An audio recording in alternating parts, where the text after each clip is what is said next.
mudanayaasha aqalka odayaasha ee golaha guurtida Somaliland oo shaqadoodu tahay inay ka shaqeeyaan nabadgelyada qaranka Somaliland isla markaana ka qayb qaata xaaladaha kala duwan ee nabadgelyada ayaa maanta doodoodu waxay ku saabsanayd sidii looga hadli lahaa nabadgelyada Somaliland ee ku caanamaashay waxaana mudanayaasha aqalka odayaasha ee golaha guurtida Somaliland oo shir gudoominaya gudoomiye ku xigeenka koowaad ee golaha guurtida Somaliland mudane Siciid Jaamac Cali qaar kamid oo ka hadlayna waxay yiraahdeen horta in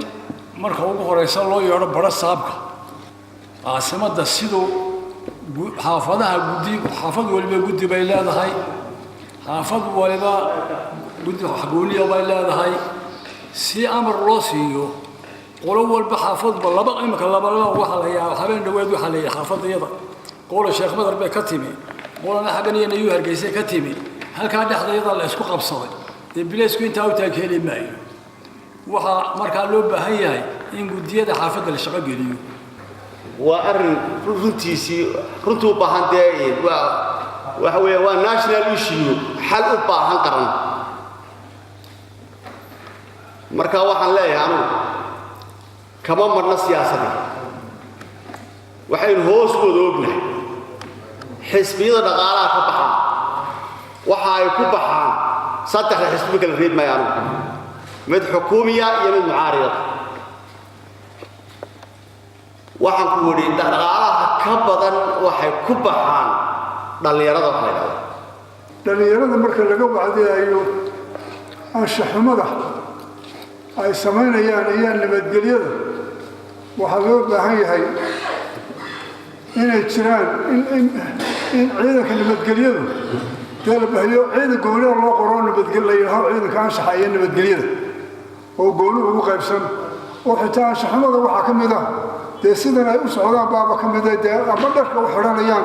ama timaha u xiranayaan waa kamid ah shaxumada xagga nabadgelyada oo habeenkii waxaad moodaa inay group iskugu xiran yihiin inay meelaha garoomada marka kubadda laga dareero way ku shiraan waana isugu yimaadaan iyagoo u shira habeenkii oo dhan shir u fadhiya waalidkiina ma oga booliiskana waxaa leeyahay amba wasaaradda arrimaha guduhuna inay baraarimaha aad u daba gasho oo ay ogaadaan waayo dalka waxa jira siyaabo badan waayo hay'adaha nabadgelyada ku shaqo kale inay daba galaan oo u fiirsadaan balgurubyada habeenkii isku xiran ee garoomada marka kubadda laga dareero ku shiraya bal waxay ka qabtaan waxaanse ku dari lahaa wacyigelinteenu gobolladana de ha ka warayso gudiyo laga sameeyo xaafadaha magaalada Laascaanood waxa ka dhacaya waa in laga sameeyaa gudiyo oo odayaasha xaafadaha degan wixii qori watay xaafada dhexdeeda wax ku dilaya ay ogaadaan ama wixii qalalaasa sameynaya waa gobollada yaan anigu aad u sii saaraya magaalada Hargeysa caasimadeenu aad iyo aad bay u shaqeysaa waxa uu ka dhiman nabadgelyadii way ka shaqeeyeen wadadii baanay ka shaqeeyeen waladii wadooyinka qaabilsanayd wadooyinkii kama shaqeyn waayo waa u bixi dalka waxaynu uga hadlaynaa ay ugu soo celcelinaynaa waa u bixi dalka waa caruurtii bari dalka xukumi lahayd mustaqbalkii dalka dal walba waxa laga yagaa u bixiisa dhalinyaradiisa iyo ubax soo kacaya hadduu xumaado waqtar bay leedahay boolisku hawsha in badan buu shaqo badan buu hayaa boolisku iyagoo boolisku isla daray habeen walba isbaacsanaya waxaa dhici karta xitaa xaafado qaar inaan boolisku geli karin ba ay nimanka ay xidheen oo cabsi daraadooda aan u geli karin haddii aan boolisku koox ahayn maba geli karo inta tare askar lagu dakhray askar wax lagu leeyay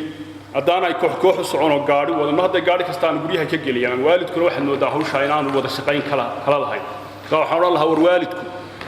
meesha ay ka bilaabato idaabtu waa guriga haddii qof walba uu ilmihiisa daba galo oo kuu caal waa yiraahdo in xidha akhlaaqda intuu bal hagaaga isbedelayo oo jeelka markii la geeyo wax lagu baro oo isoo qofkii akhlaaqda ka soo baxo wax badan bay isbedelaya